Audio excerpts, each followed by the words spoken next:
Hello and welcome to the show. We are back on the Pine Hills rally stage with 3 more vehicles, starting with the Pazima. This, the street-tuned version of the car, the most powerful, hopefully the fastest. Now, some of these more normal road cars have actually turned out to be pretty quick, pretty enjoyable to drive as well, being more well orientated for normal road use. They actually deal with the bumps and so on a lot better than some of the race cars, which means while they won't have the power, they don't have the slick tyres to get around the corners, the suspension does tend to make them a bit easier to drive. Now this is front-wheel drive. It's probably going to be competing with the likes of the Legrand Sport that we had go down here. It's not doing too badly through the hairpins. It's always going to struggle in comparison. Whoopsie. Clicking the left stick. It's always going to struggle in comparison to some cars, but what are we going to be having in terms of straight line speed? 74. That's too much. That was far too much speed. It will accelerate pretty quickly, but I've got to bear in mind it'll take a little bit longer to slow down. That also broke a lot. Like, we've had a lot of cars that will tumble off into the scenery and still be perfectly drivable. Maybe they'll lose a wheel, but that broke engine, radiator, wheel axles, the work. That's very much done for. Try and get the car turned in. This time might be a little bit too much on the inside. No, it's going to clatter its way down. Oh, can't stop that. Ah, so nearly. So nearly got. He couldn't get it out of the water. He managed to break the front wheel with the tiniest clip off of the edge of the terrain. It can carry good speed down the meat peak, but it will still bounce around a little bit.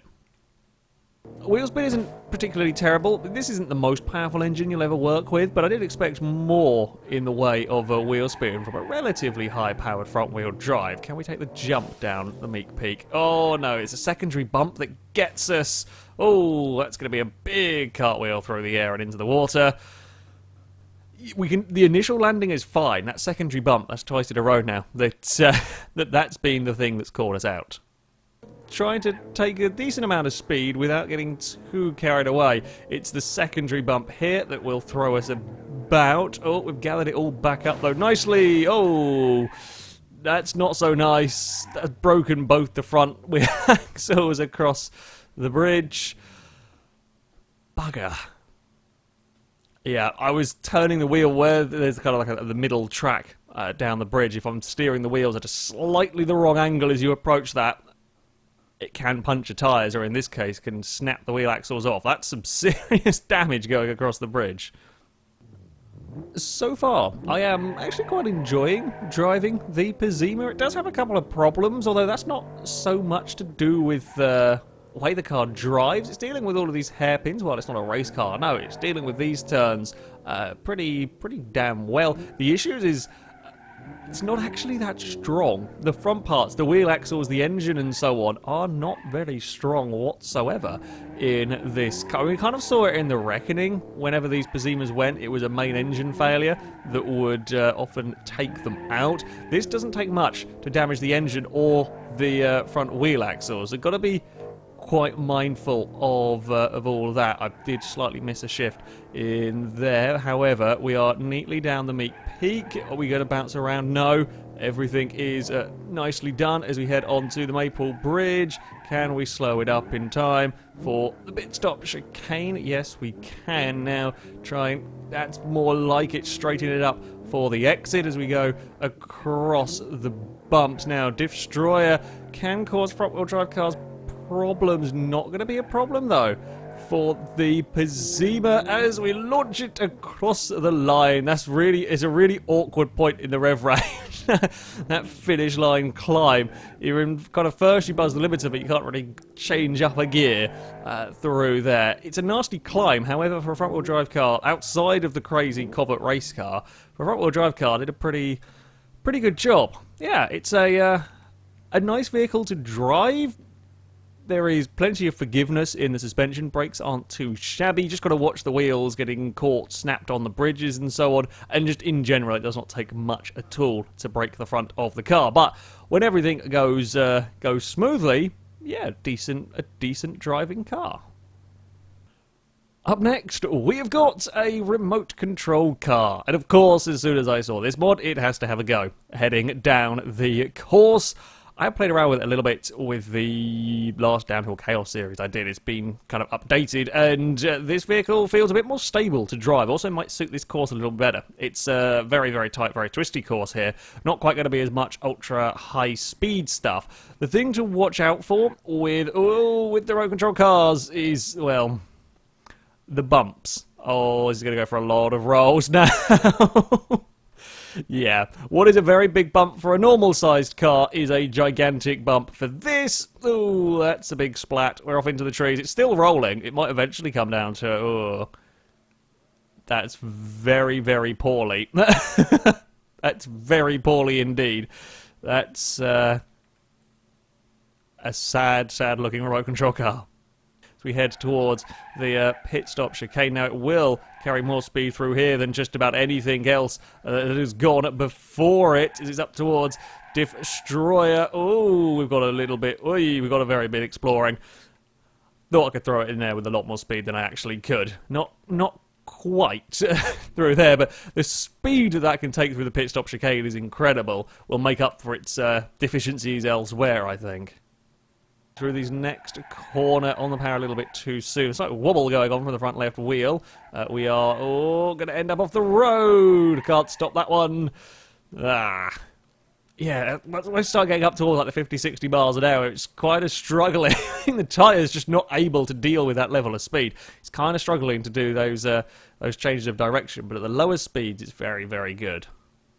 Well, I am learning plenty with this car. Basically, high speeds are terrifying. Low speeds, it is not too bad. But at lower speeds, we've got really, really good turning. When we start going faster, we just don't have the grip available from the little remote control car. So, got to be mindful of that one. Hit sunset pretty hard that time around, but didn't really cause any adverse effects to the vehicle. Big accelerations up towards this next hairpin. Gotta chuck the car in with plenty of speed and it'll be okay somehow. Right, Meek Peak. How fast can we actually get up to? Oh, it's about 67 miles an hour, but I know I'm not taking this at 67.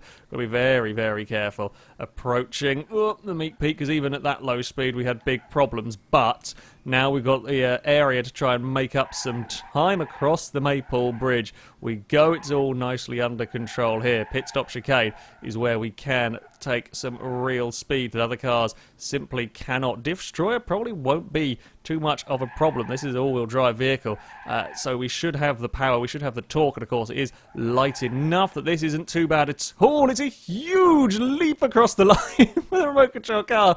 That is a massive jump to the finish. Can we have... Oh, no, we can't have some celebratory donuts. We might have broken the steering ever so slightly. Oh, there's a tree there. It's busy trying to see if we've got broken front wheel. No, I think we're good. I think we're good. Can we do some celebratory donuts, or have you got too much grip? Maybe if we can just get it to brake traction. No, it's too... it's too grippy. Too grippy with these tyres. It's definitely got its deficiencies. It's definitely got bits of the course where it struggles with, most noticeably the Meek Peak, because the severity of the bumps. However, the likes of the pit stop chicane, it makes up some times. It makes some real speed through there, and that final climb as well is very, very impressive. The final vehicle today is very much a contender for, well, going fastest down this course. This is the Covet V6R4, a mid-engined, high-powered, all-wheel drive Covet on some racing slicks.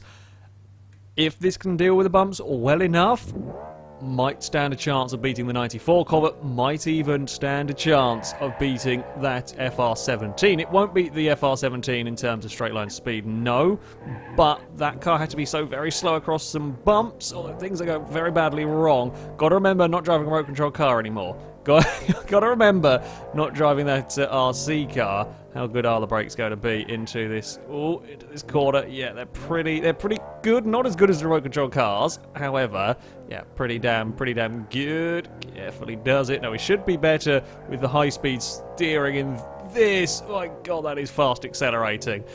That could potentially crack 100 before the meat peak. Oh, it was going so well. It's now about to go so badly wrong. Almost brought it to a stop, and we're into the water.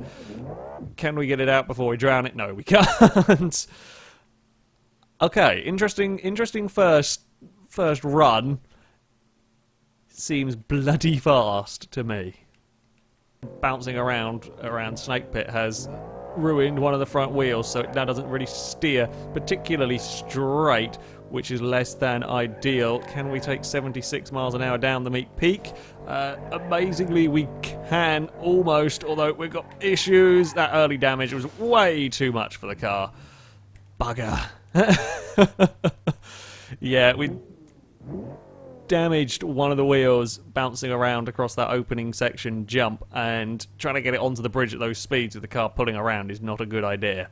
That is a sad looking Covet.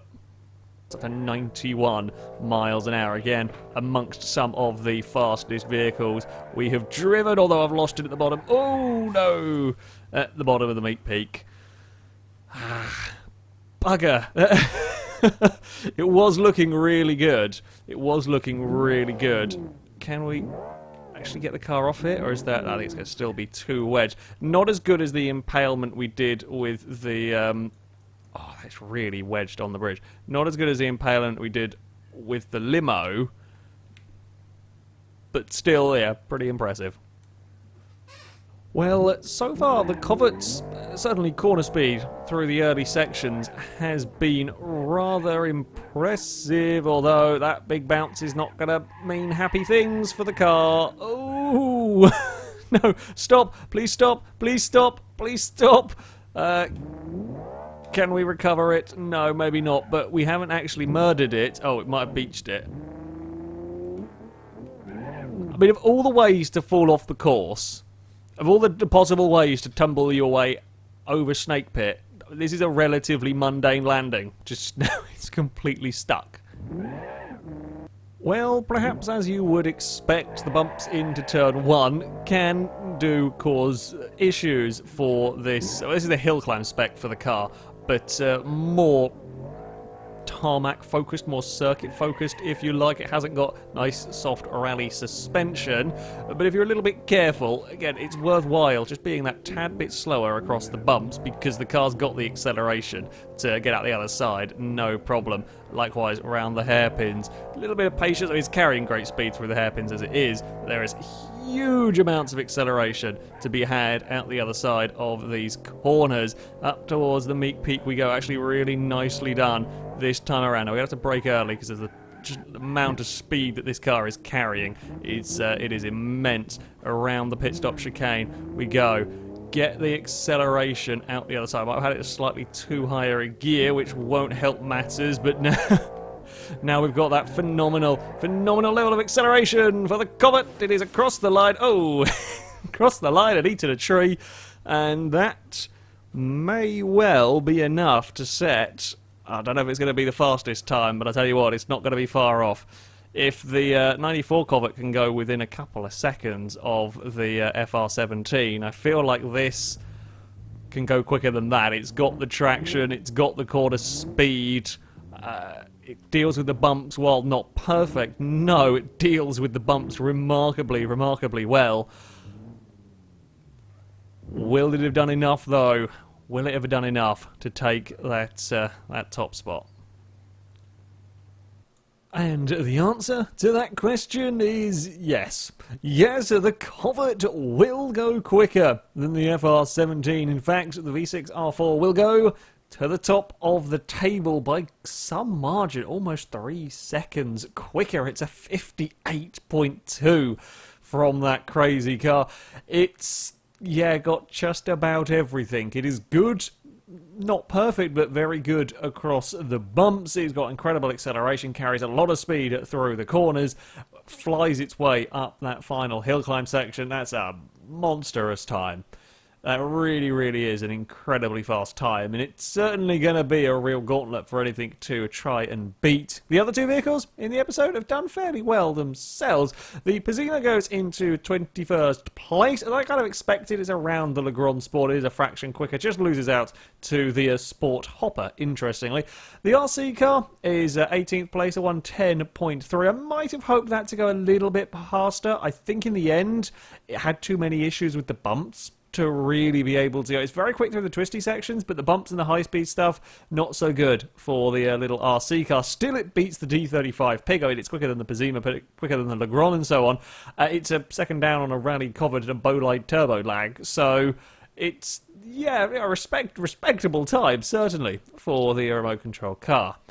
That, though, is going to be it for this video. As ever, I shall link all the mods used in the description, so you can download them, have a go with them yourself. But thank you very much for watching, and until next time, goodbye.